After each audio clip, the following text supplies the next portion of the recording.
আরেকটি খুব কঠিন কথা আছে, শাইখুল ইসলাম ইমাম ইবনে তাইমিয়া। শাইখুল ইসলাম ইমাম ইবনে তাইমিয়া বলতেছেন যে মান ক্বালা ইন্নাহু ইয়াজিবু তাকলিদু শাখসিন বিআইনিহি গায়রা রাসূলুল্লাহ সাল্লাল্লাহু আলাইহি ওয়াসাল্লাম ফাহাযা ইউস্তাতাব। যদি কোনো ব্যক্তি এই বিশ্বাস পোষণ করে যে আল্লাহ রসুল ছাড়া অন্য কোনো ব্যক্তিকে অন্ধভাবে অনুসরণ করা ওয়াজিব, তাহলে তাকে তওবা করতে হবে। এবং ওয়াইল্লা কুতিলা, না হয় ইসলামী সরকার তাকে হত্যা করতে হবে।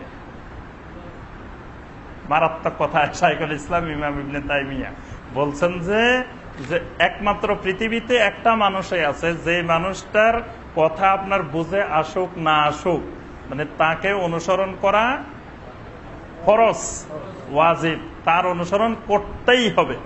এর বাহিরে অন্য কোনো ব্যক্তিকে যদি এই জায়গায় দাঁড় করানো হয় যে ওই ব্যক্তির কথা যে আমরা বুঝি না বুঝি তারে অনুসরণ করতেই হবে, এরকম কোন ব্যক্তিকে যদি দাঁড় করানো হয় তো বলছে ফাইন তাবা ওয়া ইল্লা কুতিলা, তাই সে তওবা করতে হবে। এটা থেকে তওবা না করলে তাকে রাষ্ট্র বা সরকার আদালতের মাধ্যমে তাকে হত্যা করবে।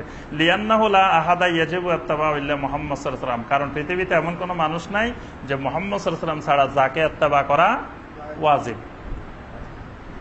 তাহলে এই কথা উনি এই জন্য বলছেন। এবং এটা শেখ ফাউজান হলো, উনিও এই সৌদি আরবের সর্বোচ্চ ওলামা পরিষদের বর্তমান সদস্য। উনিও বিশাল মানে এলমি ওয়াসাত নিয়ে বিশাল ইনস্টিটিউট, শেখ সালেহ আল ফাউজান হাফেজাহুল্লাহ।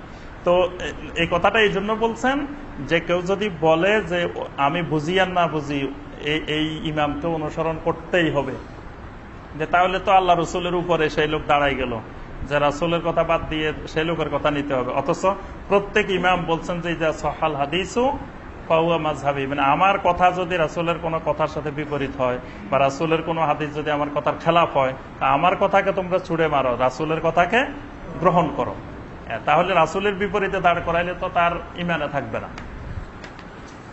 এই ব্যাপারে আরো অনেকগুলো ফতোয়া